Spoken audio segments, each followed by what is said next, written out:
of group 1. How to find this? Now from your year 1, price elasticity of demand from group 1 is equal to 1.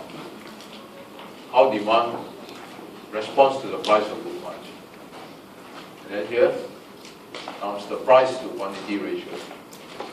So therefore, you want to find the price elasticity, you have to do this first. Now what's x1? We know x1 is this. So if you differentiate x1 with respect to p1, what will you get? You differentiate x1 with respect to p1.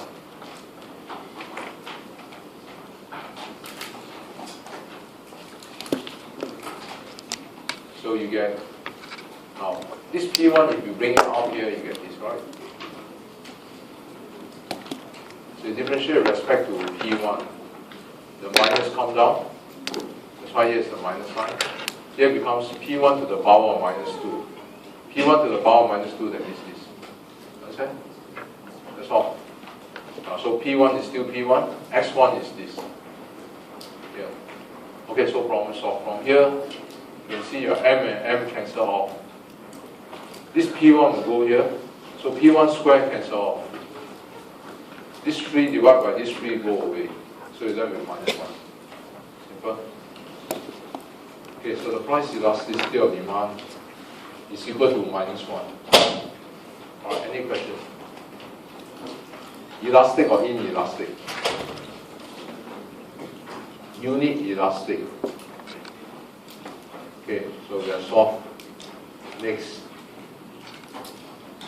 If the price of group 1 rise by 10%, how much does the amount which the consumer spend on group 1 change? If the price of group 1 rise by 10%, consumer spending on group 1 change by how much? The price of group 1 rise by 10%. Consumer spending on group 1 increase by how much?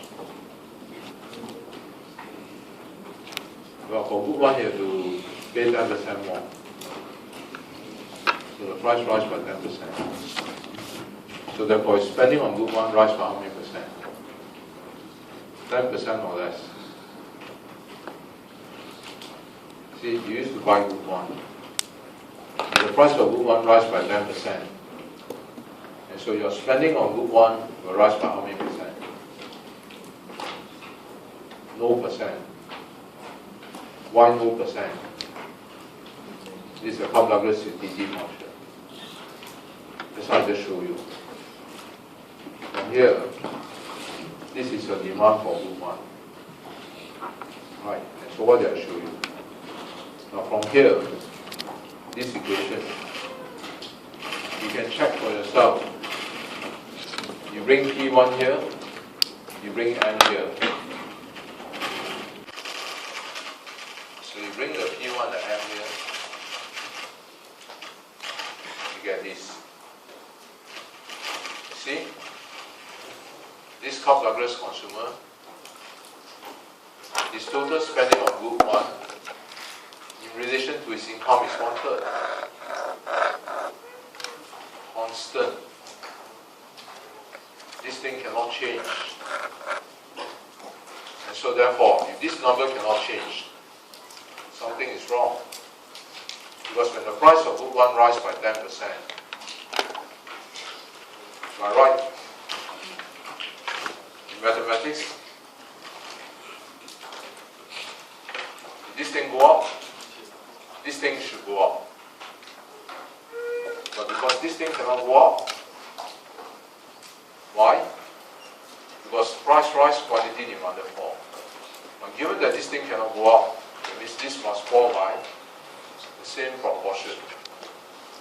This fall by the same proportion, what can we conclude about the total spending on group 1? No change. Understand? Simple.